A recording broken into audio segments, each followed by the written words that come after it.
حضرت عمر فاروق فرماتے ہیں ان کے انتقال کو 3 دن ہوئے تھے، میں مسجد نبوی میں بیٹھا تھا، 2-3 چھوٹی چھوٹی بچیاں آ گئی، کہنے لگی چاچا آپ خلیفہ بنے ہو؟ میں نے کہا پتر میں بناؤں؟ تو کہنے لگی چلیں پھر عصر کے بعد ابو بکر صدیق ہمارے گھر جاتے تھے۔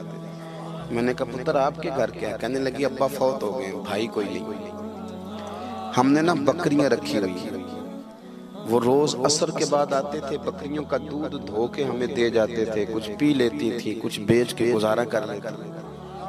3 دن ہو گئے، میری ماں روتی ہے، بہنیں روتی ہیں، کون آئے گا؟ چاچا چلو گے؟ تو حضرت عمر کی تو داڑھی بھر گئی آنسوں سے، چادر اٹھا کے کندھے پہ رکھی، بیٹیاں آگے آگے، عمر پیچھے پیچھے۔ ایک صحابی رستے میں ملے، عمر کہاں جا رہے ہو روتے ہوئے؟ عمر اور روئے، کہنے لگے یار کیا بتاؤں، ابو بکر صدیق رستہ بڑا مشکل کر گیا میرے، اس کے رستوں پہ چلنا اتنا کٹھن ہے، اتنا مشکل ہے۔ بھئی کچھ ضروری ہے کہ 2 لاکھ روپے ہی کسی کو دیں گے تو خدمت ہوگی؟ تو کسی کا آٹا ہی پسوا دے، جا کسی کو جا کے شہر سے دوائی لا کے دے دے، کوئی تو ڈیوٹی کرنا، یہ ہمیں حضرت ابو بکر صدیق نے سکھایا۔ تو کچھ نہیں کر سکتا تو مسجد میں جھاڑو تو دینا، میرے بھائی کچھ تو۔ آپ کی اس محفل کا مہمان خصوصی کون ہے؟ میں تو آیا ہوں چلا جاؤں گا۔ اس محفل کا مہمان خصوصی وہ ہے جس نے محفل سے پہلے یہاں جھاڑو دیا، جس نے یہاں دریاں بچھائیں، اس کی فوٹو بھی نہیں آنی بیچاری، وہ شاید پیچھے رہے۔ بڑے خاص لوگ ہوتے ہیں، کیمرے کی آنکھ انہیں دیکھے نہ دیکھے، رب رسول انہیں دیکھتے، اللہ رسول کی یہ نگاہ کرم میں رہتے۔ حضرت ابو بکر صدیق رضی اللہ تعالیٰ عنہ نے نیکی کے، خیر کے اہداف طے کیے، اس ہدف پر انہوں نے زندگی گزاری۔ تیسری بات، انہوں نے نا اپنا مال خرچ کیا اسلام کے لیے۔ اپنا کمایا ہوا مال خرچ کرنا خاصا مشکل کام ہے، آسان نہیں ہوتا، اور اگر آپ نے جائز طریقے سے مشقت کے ساتھ پیسہ کمایا تو خاصا مشکل لگتا ہے اس کو خرچ کرنا۔ حضرت ابو بکر صدیق رضی اللہ تعالیٰ عنہ نے مال خرچ کیا، اور کس طرح خرچ کیا کہ جب حضور نے اشارہ کیا، جب اشارہ کیا، مسجد نبوی بننے کی بات آئی تب بھی خرچ کیا، جہاد کی بات آئی تب بھی خرچ کیا۔ حالات اوپر نیچے ہوتے رہتے، جنگ میں حضور نے اعلان کیا تو حالات کچھ زیادہ مؤثر نہیں تھے صدیق اکبر کے، تو حضرت عمر کہتے ہیں اس دن میں نے سوچا آج میں نے آگے گزرنا، تو میں آدھا مال لے آیا گھر سے۔ کتنا؟ زکوٰۃ کتنے فیصد ہے؟ بول کے بتائیں، جوان کیوں نہیں بولتے؟ کتنے فیصد؟ زکوٰۃ 2.5% ہے، 2.5%، 100 میں سے 2.5 روپے۔ حضرت عمر کتنے لے آئے؟ 50 روپے 100 میں سے۔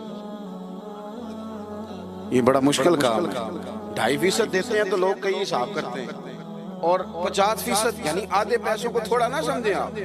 حضرت عمر بہت زیادہ پیسے لے کے آئے، 50%، گھر کی ہر شے آدھی کر کے لے آئے، اور آپ فرماتے ہیں میرے حالات بڑے اچھے تھے ان دنوں، اور ابو بکر صدیق کے معاملات کا مجھے پتہ تھا، تو میرے دل میں خیال آیا کہ آج نہ میں نے ابو بکر سے آگے گزر جانا۔ کہتے ہیں جا کے میں نے مال رکھا، اتنی دیر میں صدیق اکبر بھی آ گئے۔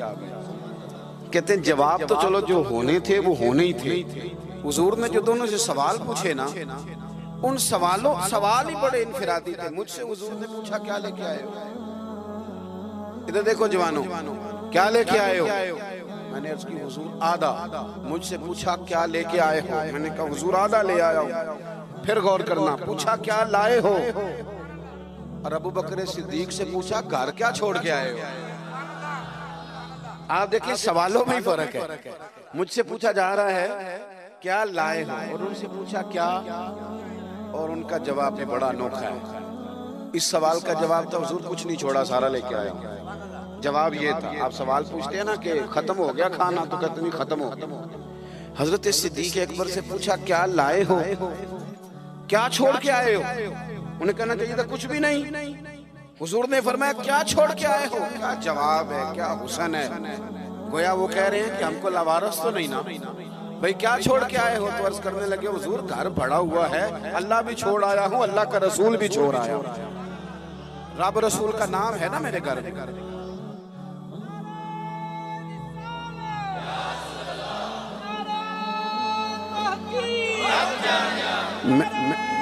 سنے فرماتے میں نا اللہ اور اس کے رسول، او بھائی ہمارے گھروں میں سارا کچھ ہے آج کل، اللہ رسول کا نام نہیں۔ وہ کیا کہہ رہے تھے؟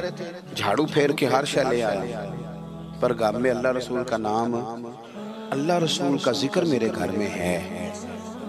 تو آپ نے کبھی کسی کتاب میں یہ پڑھا ہے یا کسی عالم نے بتایا ہے کہ اس کے بعد حضرت صدیق اکبر معاذ اللہ کنگال ہو گئے تھے؟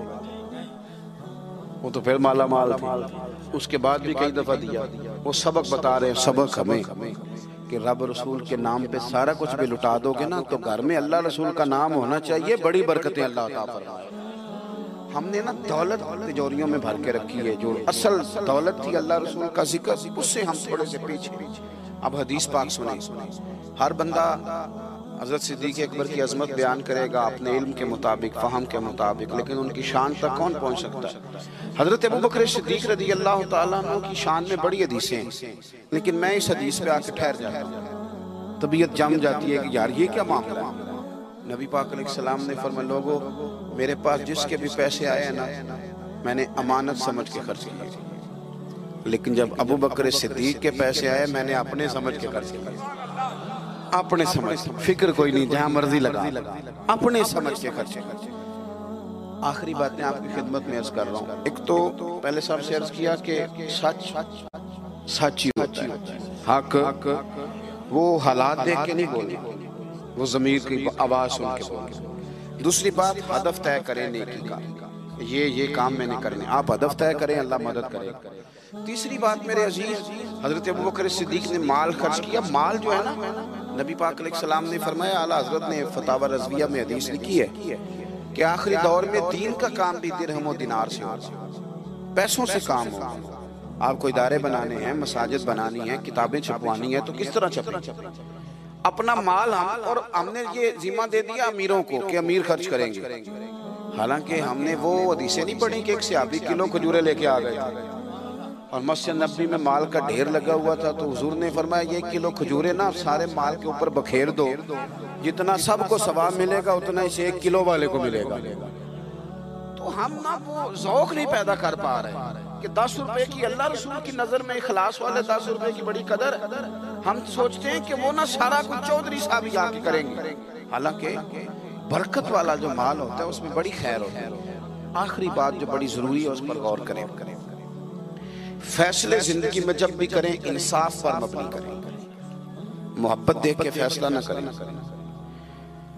محبت اور ہوتی ہے، قابلیت اور ہوتی ہے۔ مجھے اب ہونا یہ فطری بات ہے، لیکن اس کا قابل ہونا یہ ایک الگ بات ہے۔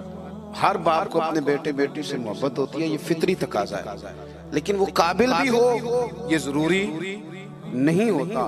حضرت صدیق اکبر کے اپنے بیٹے موجود تھے، وہ جاتے وقت کسی کو بھی خلیفہ بنا دیتے، موجود تھی ان کی اولاد، مسلمان تھی، کلمہ پڑھتی، صحابی تھے، 4 نسلیں صحابی حضرت صدیق بنا سکتے تھے نا۔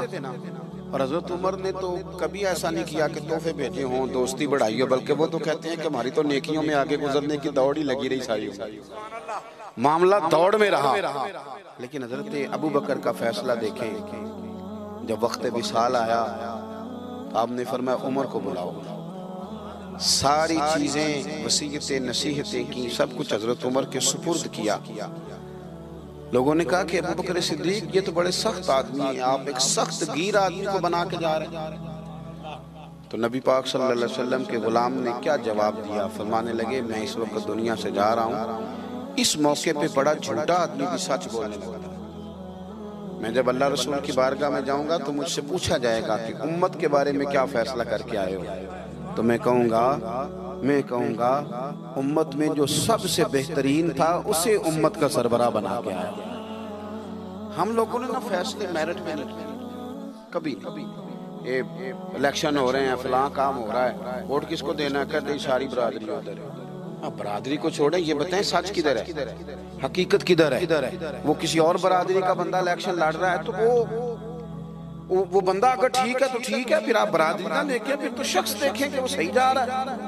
حضرت عمر کے فیصلے ہمیشہ میرٹ ہے، حضرت ابوبکر کے فیصلے ہمیشہ میرٹ ہے، حضرت عثمان غنی، مولا علی شیر خدا، ان لوگوں کے فیصلے ہمیشہ حق کی بنیاد۔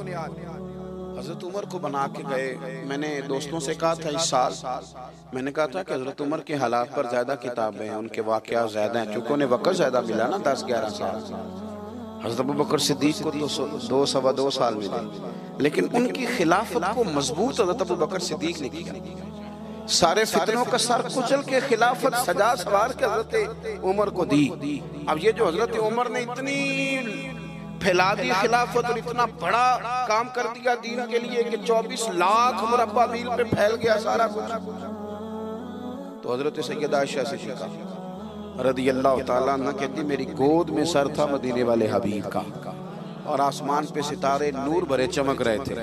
میں نے عرض کی حضور آسمان کے ستاروں کے برابر بھی کسی کی نیکیاں ہیں. اب حضرت عائشہ کا عقیدہ بھی سمجھے, انہیں پتہ ہے کہ نبی کریم کو پتہ ہے کہ آسمان پہ ستارے گرے, اور کوئی امتی چھپ کے بھی نیکی کرے تو حضرت عائشہ جانتی ہیں کہ اس نیکی کو بھی مدینے والے جانتے ہیں. کہا کسی کی اتنی نیکیاں بھی ہیں جتنے آسمان پہ ستارے ہیں, تو حضور نے فرمایا ہے نا. حضرت عائشہ بڑے تجسس میں تھی, خیال تھا شاید میرے والد کا نام لے. کس کی؟ تو حضور نے فرمایا فاروق اعظم. بیٹیوں کا باپ سے پیار, تو کہتے میں نے فوراً عرض کی حضور میرے والد کا کیا حال ہے, ان کا بھی تو عالم بتائیں نا. تو نبی پاک نے فرمایا عائشہ عمر کی زندگی بھر کی نیکیاں ہوں تو ابو بکر کی ایک نیکی کا مقابلہ نہیں کرتی.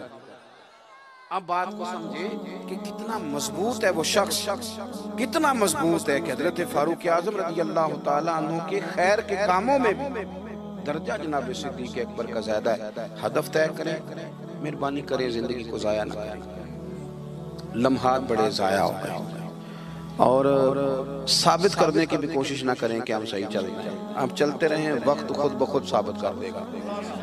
وقت ثابت کر دیا کرتا ہے کہ جناب یوسف بے گناہ بھی ہیں اور سچے بھی ہیں, اور وقت ثابت کر دیا کرتا ہے کہ وہ مصر کے جیل خانے کے نہیں مصر کے تخت کے وارث ہیں. تو آپ کام کریں, کوشش کریں, دین کے لیے آگے بڑھیں. آپ لوگوں کی فلاح کے لیے, وطن کی فلاح کے لیے حضرت صدیق اکبر رضی اللہ تعالیٰ عنہ نے ہمیں کہا کہ ڈھونڈ ڈھونڈ کے نیکی کرو, جو تم سے ممکن ہو سکے وہ خیر کا کام کرو. دعا کرتا ہوں جو میں نے کہا ہے اللہ اسے قبول فرمائے. آپ لوگ بیٹھے جی, کس نے اٹھایا؟ تشریف رکھیے. اور جہاں ہم گفتگو کے دوران بھول گئے اللہ ہمیں معاف کرے. محفلیں ہوتی ہیں نظریات کی, سرکار کے نام کی, شخصیات کی نہیں ہوتی. یہ محفل میرے نام کی نہیں, حضرت صدیق اکبر کے نام کی.